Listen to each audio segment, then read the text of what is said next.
Okay, happy birthday, Mr. Lutyens.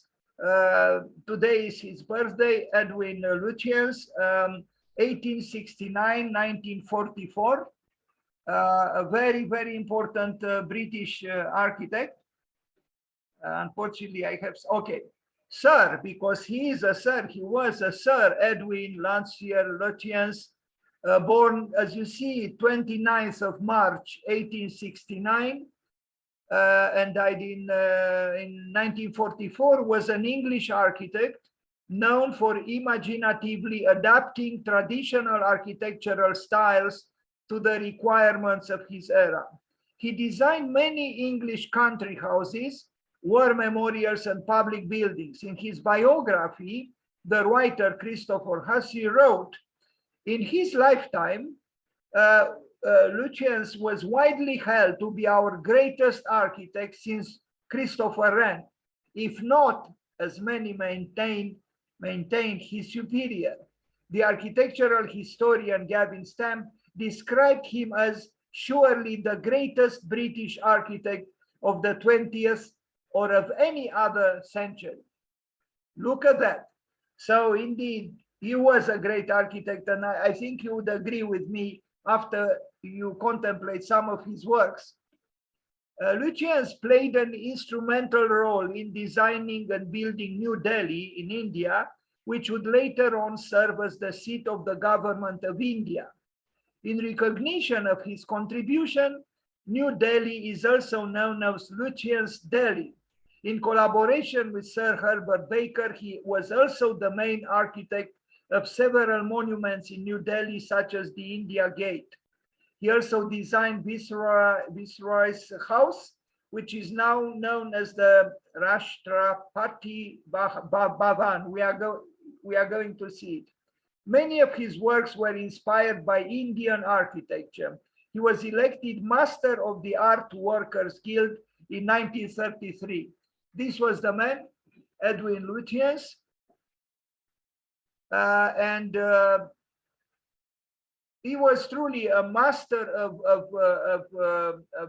bringing tradition into architecture at the same time with the vigor of an anticipating modernity. And I think you would agree once you begin to see some of the villas that he built. But let's start with some drawings. You know, he lived at the end of the 19th century and died in 1944. So something of the turn of the century is shown in his drawings. He was about 20 years older than Le Corbusier, who was born in 1887. The domestic architecture of Edward Lutyens is you would say it's traditional, but it's more than that. Anyway, the drawings are schematic and you know, not truly telling the whole story, but you are going to see the building. This is though a beautiful perspectival drawing. I almost feel that it was done during the Renaissance and not in the 19th century.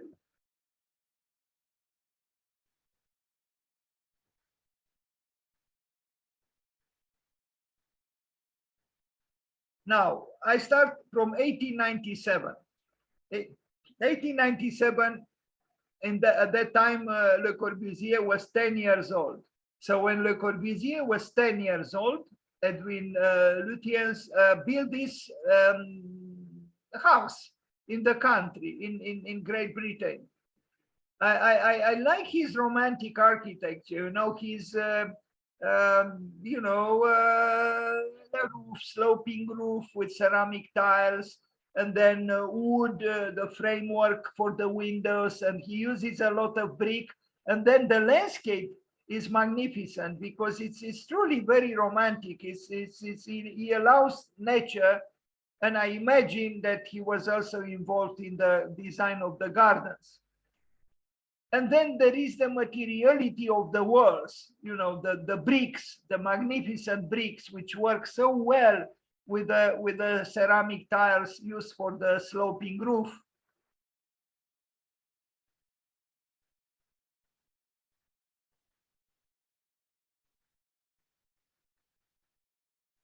A little bit hard to read this plan.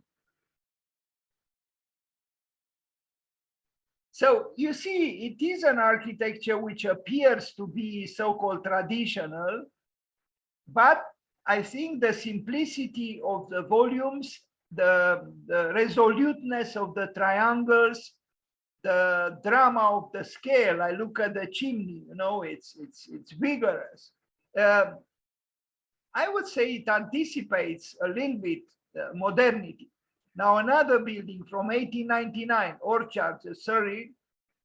Here again, you know, it's if you love the past, if you love the Middle Ages, if you love sloping roofs and you know, thick masonry walls, you love his architecture.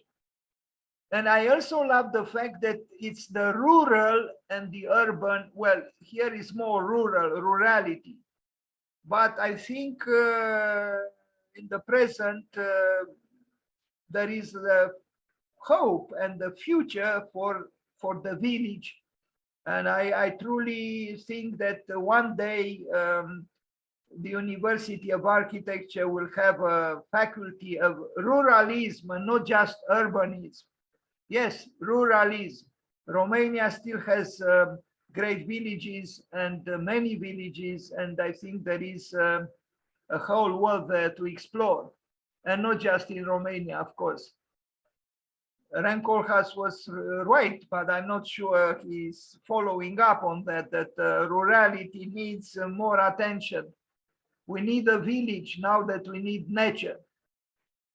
But these are big villas, you know, they are not country houses of modest dimensions. You know, like the rural villas of Palladio, they are rather ample.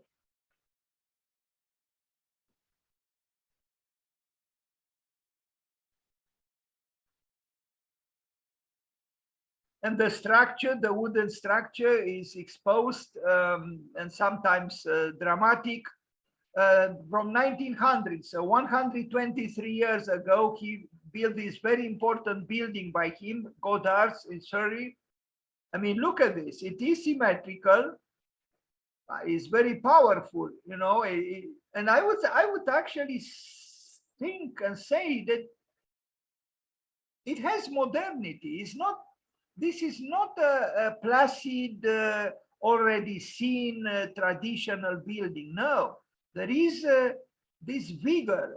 It's a sculptural building. It's I would say very powerful.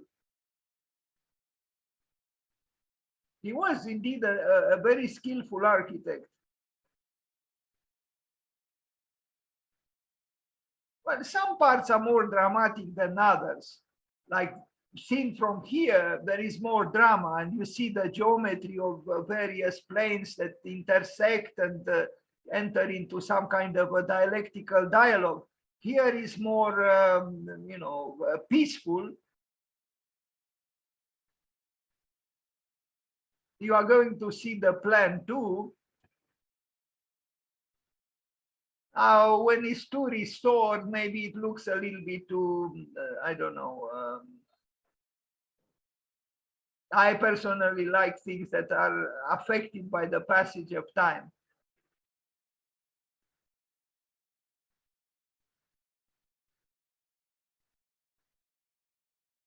Is this the rurality of the building that attracts me? That there is something here that, you know, expresses the spirit of the country, of the countryside.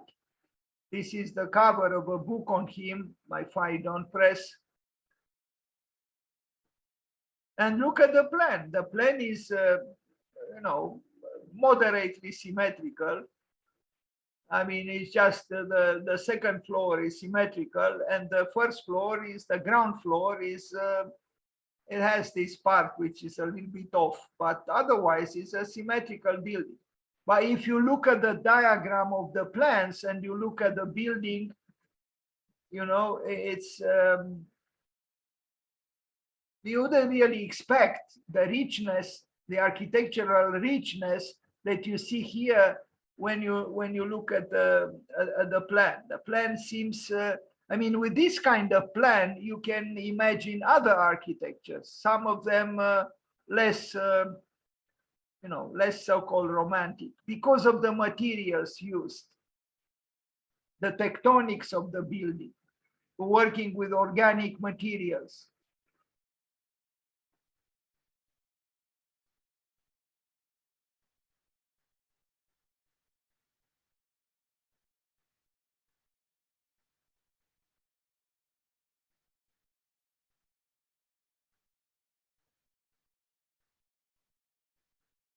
So I guess the extensions, because here they are mentioned in 1910, probably this extension here happened. Initially, probably this wing was similar to this one. Anyway. But do you see the power of the chimneys? I mean, these verticals, massive as they are, they are very expressive. And they are centers of power because fire is power. Well, fire is also, you know, destruction if it is allowed to, you know, to take over, so to speak. But all in all, I think these chimneys, and he's not the only architect who emphasizes chimneys. The chimneys are emphasized also by Antoni Gaudí in Barcelona. Here we have a different architectural expression, but the chimney is an occasion to assert the power of fire and to sculpturalize its essence. Because in a way, the building comes into being exactly because of fire. Because of Prometheus, who stole fire from the gods and gave it to the humans, humans began to, you know, make steps in the direction of asserting themselves, creating tools, and then starting to build. And so fire is at the very beginning of, you know, the construction industry, if I can say so. Another building from 1901, I love this one too, is, you know, is medieval, but it's also somehow modern. The geometry is clear cut. I think it's impressive.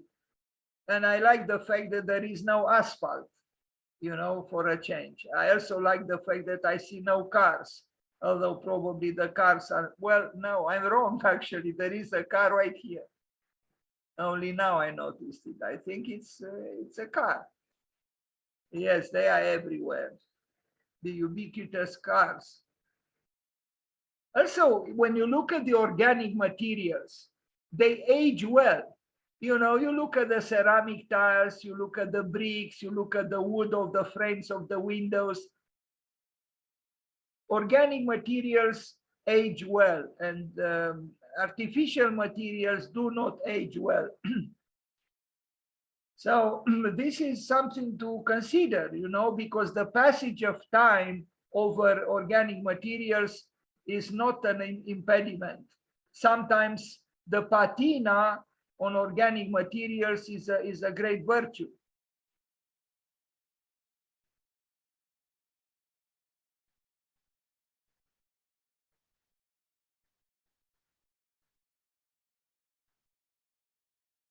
Look at the detail.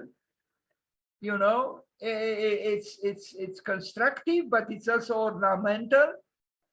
And he uses various materials, and the way he combines them, obviously he's not saying no to ornament.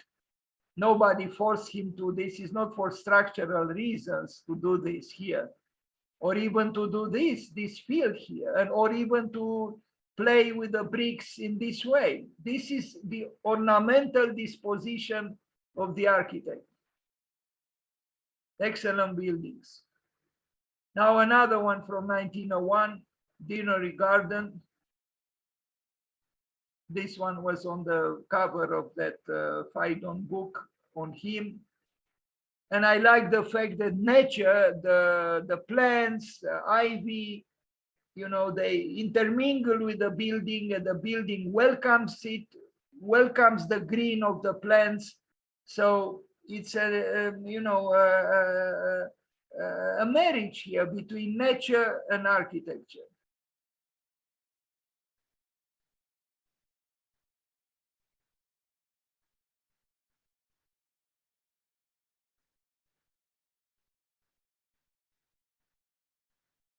Again, a big house. There is even a room for bicycles. I love bicycles there, so I appreciate that room. That room is probably as big as a, well, not really, but I thought that maybe it's not much smaller than a studio in Bucharest. But look at the kitchen, it's huge. Almost bigger than the dining room. By the way, I think it's very nice to eat in the kitchen. In my opinion, it would be even nice to place a bed in the kitchen. It's very nice to lay on a twin-size bed while someone dear to you cook something delicious on the stove.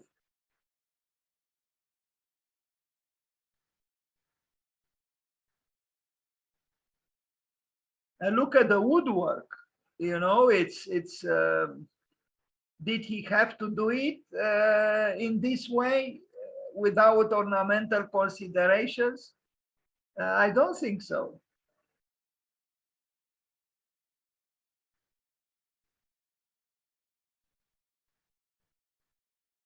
Or here, the structure is itself ornamental in the sense that it has aesthetical ambitions.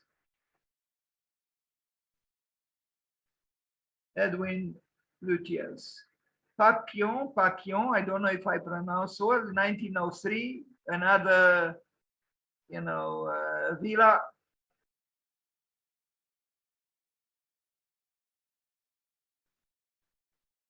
I also like personally, if you allow me to say it, doors and windows that have small pieces of glass. It's not just, one single glass, large piece of glass, but it's divided into small pieces. And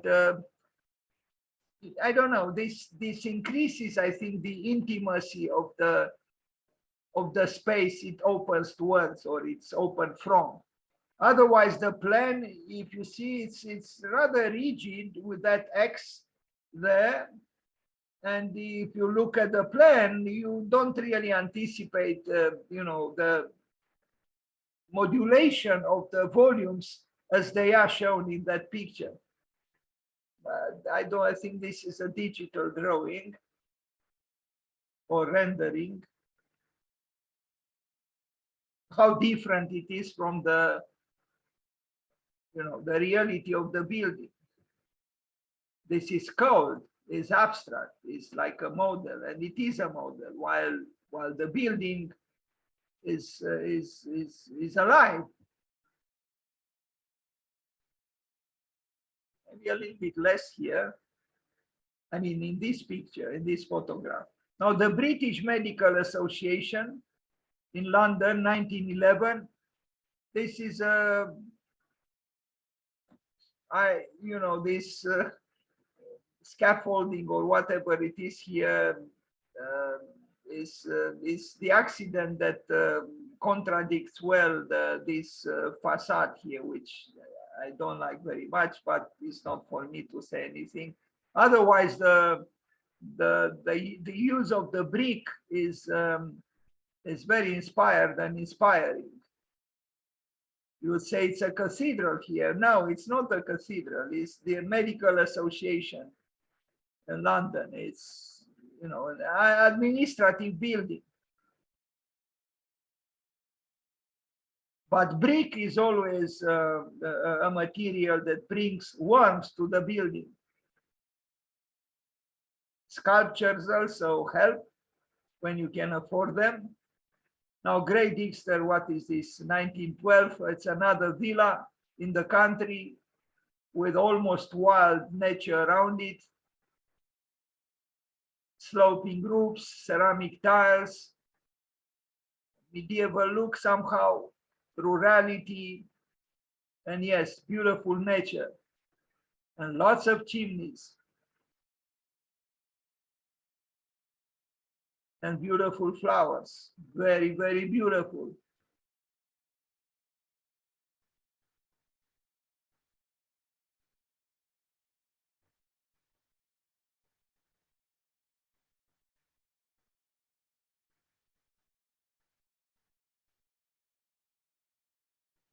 Another house, but this time in New Delhi, but almost 20 years later, he built several buildings in New Delhi, some very important ones, governmental buildings.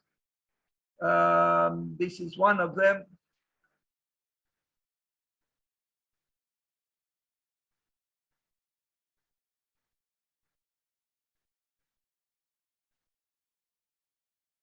Well, Great Britain was present in India.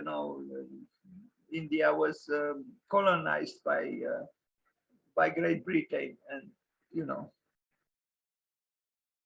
it's not any longer, but the effect actually on India is for all to see.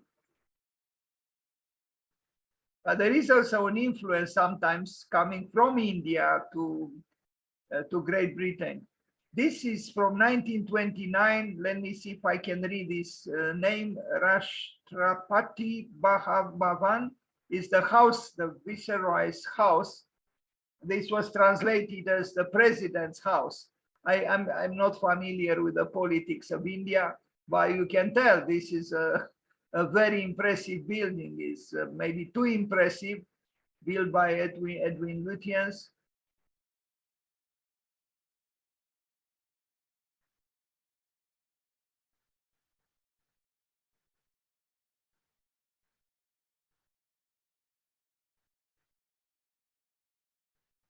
Is it a democratic building? I don't know. It was a building. It is a building that expresses centrality of power, not necessarily the democracy. But I think beauty is can be apolitical.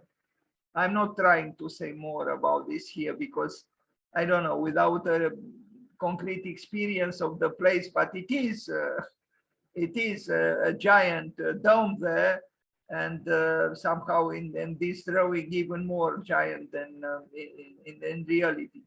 I'm not sure about this. It seems to be a little different than what's seen from the back. I don't know.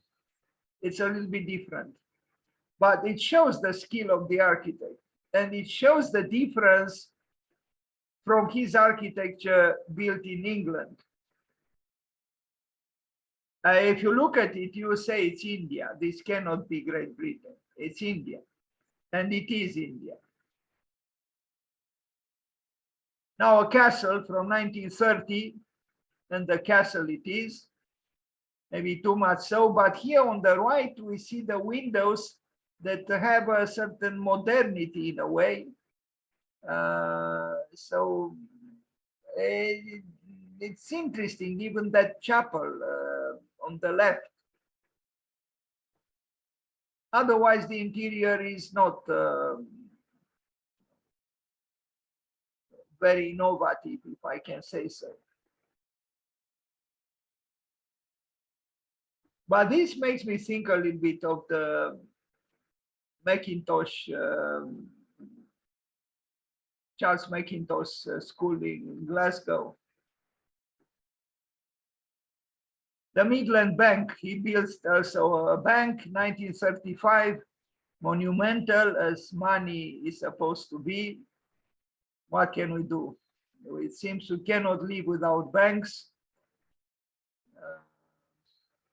But somebody told me, an art critic, something amusing, that artists always talk about money and bankers always talk about art.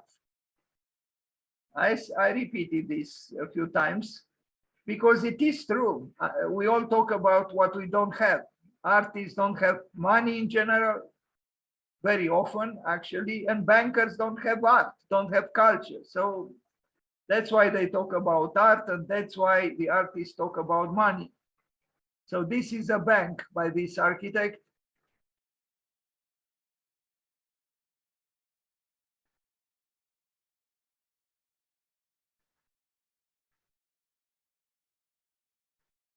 Very massive, the citadel of money.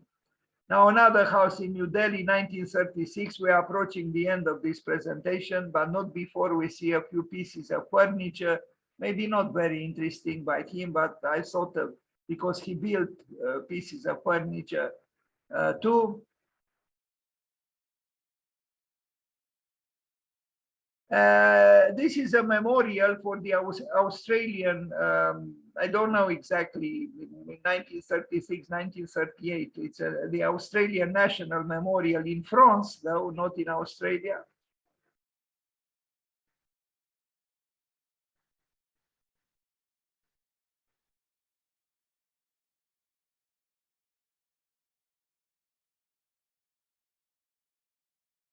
Interesting that, you know, exterior stair there.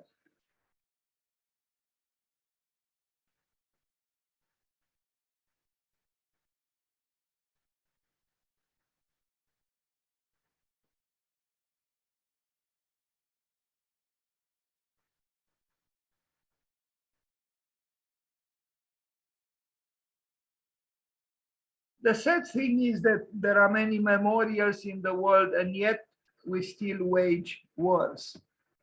And here we have, you know, these women paying their homage to the fallen soldiers. Why is it that we learn nothing? Why is it that we do not stop waging wars? Why?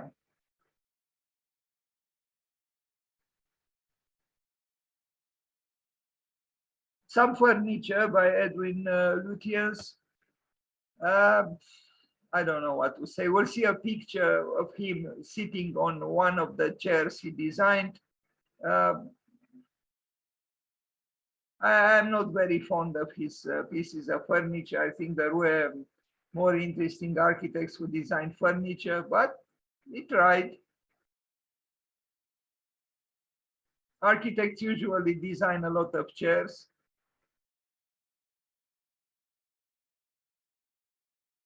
And sitting, here he is. You know, it's funny that, you know, he's a little bit placed a little bit diagonally on the chair.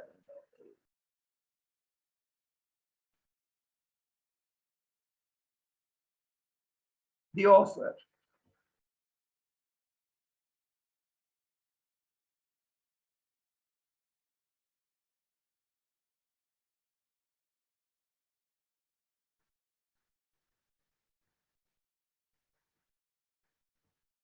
Okay, so I think this is the last image. And now we end our presentations today with a North American architect, a good architect, Raymond Hood.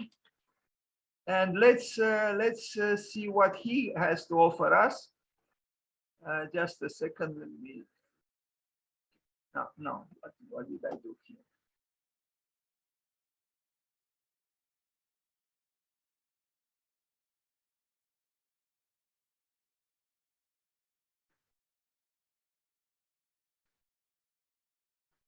Okay, Raymond Hood, also born on the 29th of March, but in 1881.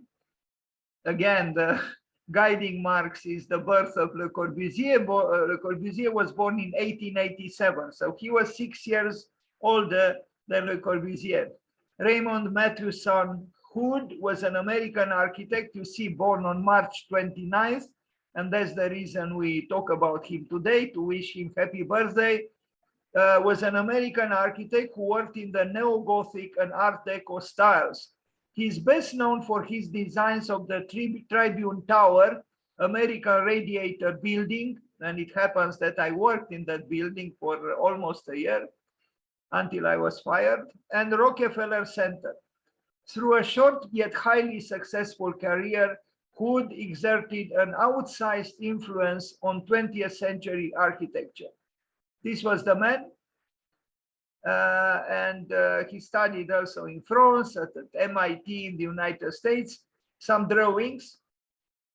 He did also some visionary drawings, if we are to call them so, like those towers were envisioned by him. He also, as opposed to other visionary architects, he also built, and built well. Raymond Hood.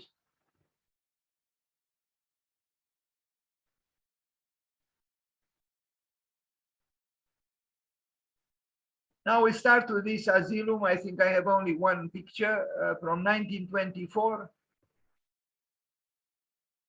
It's an asylum, nothing glorious in the function of the building, but I think necessary. But also in the 1924, he won a very important competition. Some think that this was the most important architectural competition ever. The Tribune Tower for the Chicago Tribune, the newspaper, in 1924, and there were some very important architects who took part in that competition, like Walter Gropius or Adolf Loos. He won it with a building having the top part, Gothic influences. So it's a skyscraper with some longings for the France where he studied in, and he brought to the United States a certain, I imagine, nostalgia for the culture of Europe. But it's kind of interesting, to bring the Gothic or the Neo-Gothic and marry it with the function of the office tower, of the capitalistic office tower. And the building was built for a newspaper, Chicago Tribune. And this is how the building looks like now. And I think they sold the building, or I think I saw somewhere images that some expensive apartments and penthouses, are accommodated now at the top of the tower.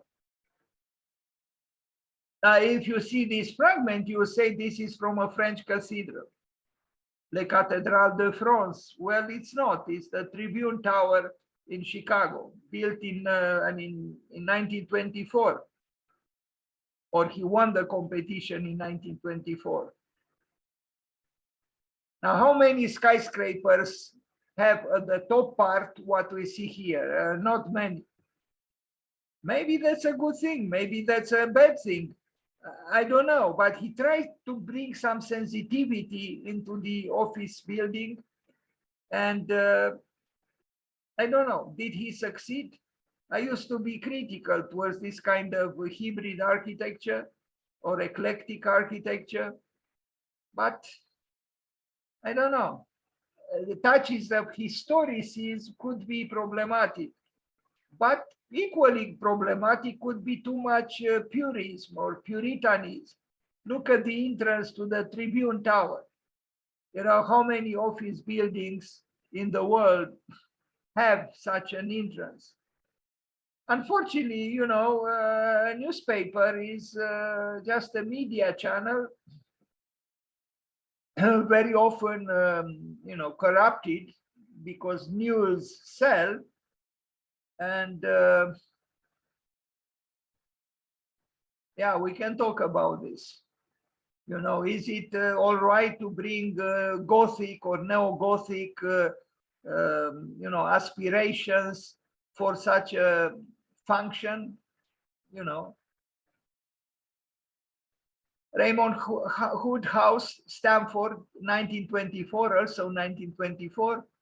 I only have bad pictures with this house. Yeah, nothing apparently glorious. Now this building is, I think, very nice, and it just happened that I worked in it for about 8 months. without knowing anything about its architect, without knowing anything about Raymond Hood. And it's at Bryant Park in New York City. And it's, I would say, an impressive tower. It's an impressive tower exactly because, like in the case of the Tribune Tower, he felt the need to approach the sky with this agglomeration of Gothic elements, but there is also this contrast between, you know, black and gold, and it has presence. It's a special tower. It stands out. Raymond Hood. He built also without Gothicisms, and we are going to see the Daily News Tower, which is like this. An interesting architect, Raymond Hood. I myself have to learn more about him. He died kind of young, so, you know, if he lived 30, 40 more years, like Frank Gehry or many other architects today, I'm sure we would have had a very large body of work. But even like this, he built a lot.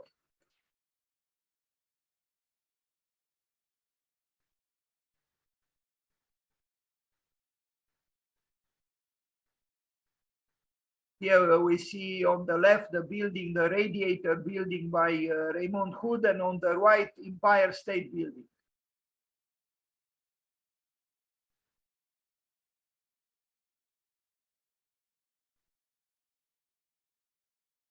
Now, I imagine, you know, it was built for a, you know, a manufacturer of radiators. Yeah, you know, like with the bankers who always talk about art, radiators probably always had dreams of, you know, warming up, you know, a cathedral or something. But the building, as you can see, if you compare it to the surrounding buildings, it does have character and it does have personality. Bethany Union Church, 1926, Chicago. I don't know. It's a church less spectacular than the Radiator building. Ocean Forest Country Club, South Carolina, 1926, 1927. Well, you know, at that time, Le Corbusier was building Villa Savoie, a very different building now than this country club. McCormick Mausoleum, I couldn't find pictures of it. I would have been interested to see it.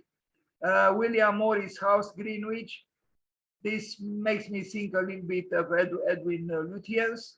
I wonder if Raymond Hood knew that he was born on the same day with the British architect. Now this is a building on Fifth Avenue in New York, 1927, without much glory. Again, a capitalistic structure, some kind of a. But I see here, I don't know what it is. You know, I see a piano, the concert piano, and then I don't know what's going on. What's the function of this? It doesn't say. It's probably some office building or a bank or something. But anyway, here on the right you see the AT&T building by Philip Johnson, built in the, I think, at the end of the 80s, early 90s, as a postmodern gesture from Philip Johnson.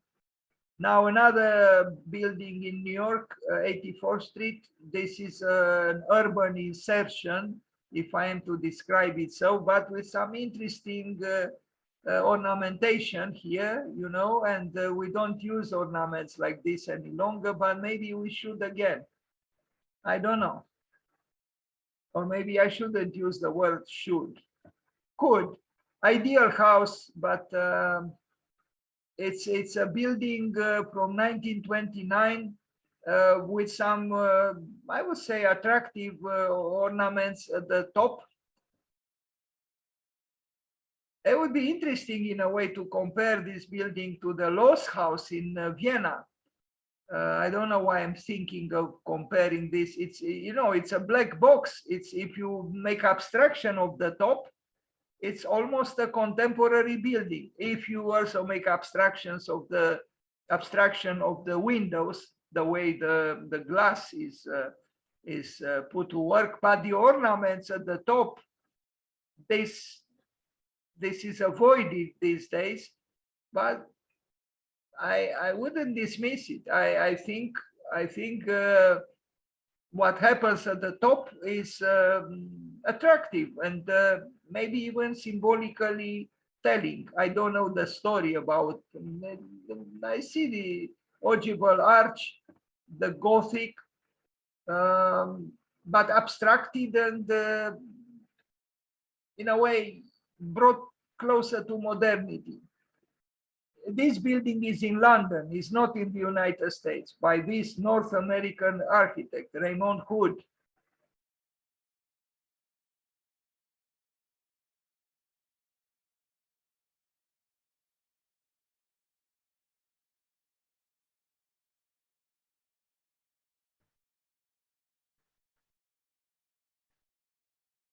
I think ornament, if it's well done and if it grows from the structure in a way and then marries the structure and creates a oneness with the structure, could bring some joy to the labor of the architect. And in its absence, I'm not so sure that joy is always present.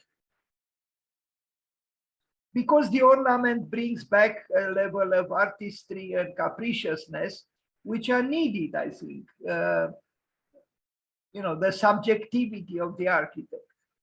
Now, the Daily News building is different from what we saw in London, 1929, and it's a building that, you know, even today, if it was built like this, with the exception of these figurative ornaments, it's a massive office building, again built for a newspaper, not Tribune Tower, but the Daily News. And you can see from this picture, it was dominating everything and everybody. And it's not even a so, I mean, the Daily News is not the most sought after newspaper by intellectuals. But the building is ambitious and was well built by Raymond Hood. You see a much newer building on the right, and then in the middle of the picture, the building by Raymond Hood. Here he got rid of the ornaments at the top, the cornice.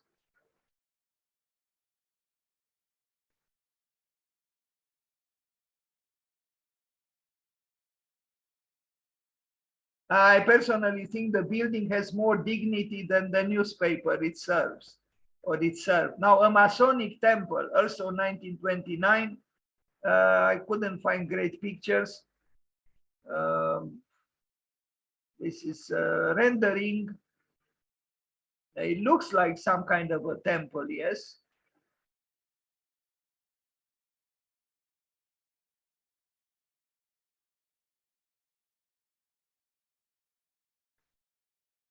Look at the cars and look at the temple.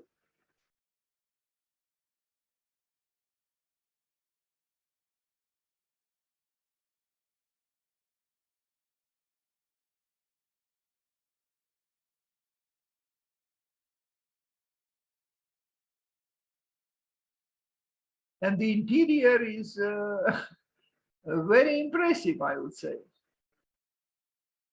Maybe too impressive.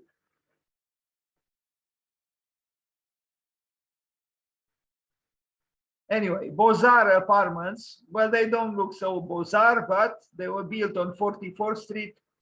They look rather almost modern, modernistic.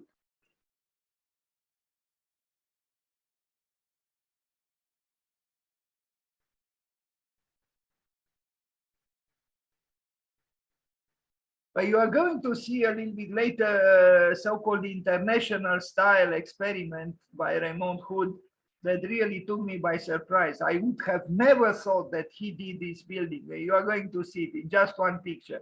Dupont building, another one of these mega buildings, which don't impress me very much in terms of architectural quality, but anyway.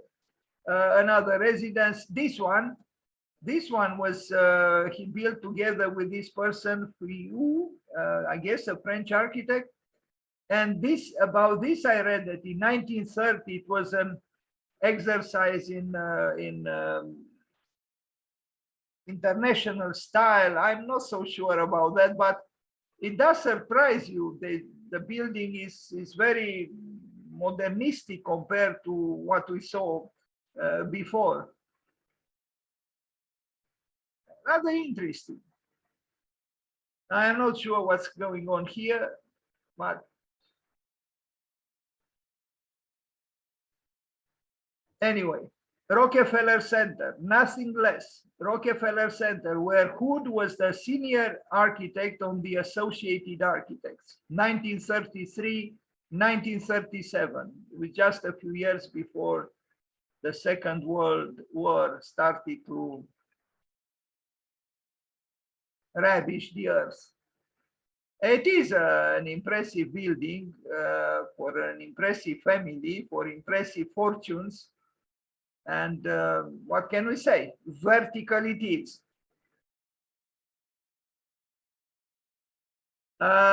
Some showrooms in Brooklyn, New York, one of them, which looks interesting. Who designed a few showrooms for appliance dealer Rex Code?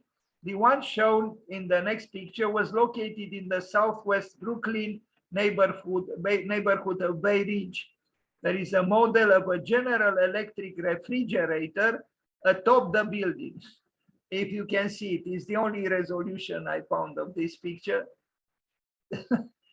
I guess, you know, it was placed a refrigerator on top of the building. The building looks you know, almost contemporary aesthetically. But the idea to place a refrigerator on top is rather amusing. And this is another showroom. And this is also, I would say, a building that deserves some attention. A showroom for, I don't know, manufacturer of appliances. The McGraw-Hill building in New York, 1931. It's a good building. And it stands out even today, and different from the Daily News building and different from the Tribune Tower in Chicago. It's Art Deco. You see the Art Deco ornaments at the top, the way the letters are written there. McGraw-Hill publishers. You know, I guess, you know, these publishers made a lot of money, and, you know, they afforded buildings by very tall and very impressive by important architects like Raymond Hood, sorry. McGraw-Hill by Raymond Hood. Some pictures from the inside. I like the lamps. Maybe the color scheme also was by him. New York City. And here is the building, the McGraw-Hill building. The best encyclopedia of art was published by McGraw-Hill. I mean, the one that I know of, an incredible work. But it was initially published in Italy and then translated into English. And McGraw-Hill published it in the 50s and 60s. And I have it, and I have to tell you, each volume is about 4 kilograms in weight. Impressive because of its weight and dimensions as well. Published by McGraw-Hill. Anyway, that's the building.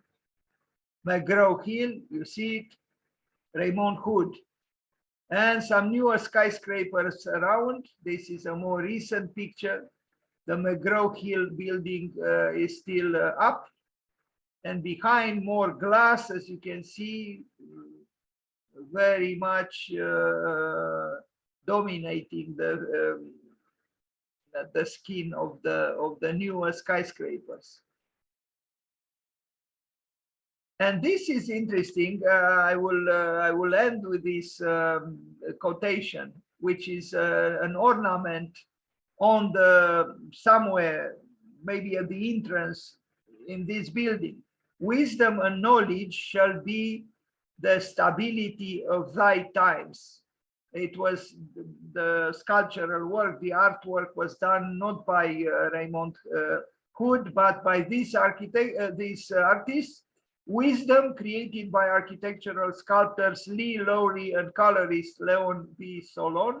Applied ornament above the entrance to 30 Rockefeller Plaza. Sorry, this was, I chose to end this presentation on Raymond Hood, but it doesn't refer to the McGraw-Hill building, but to the Rockefeller Plaza building. So here we have the God in the sky, I guess inspired by William Blake. And then we have the God, the architect, of course. And then we have the message, wisdom and knowledge shall be the stability of thy times. Let's only hope so. Let's only hope one day, but no, it's too late. I was thinking that maybe Vladimir Putin should also know something about this, but it's too late. That war in Ukraine has to stop. Thank you, and happy birthday, Raymond Wood. Okay, so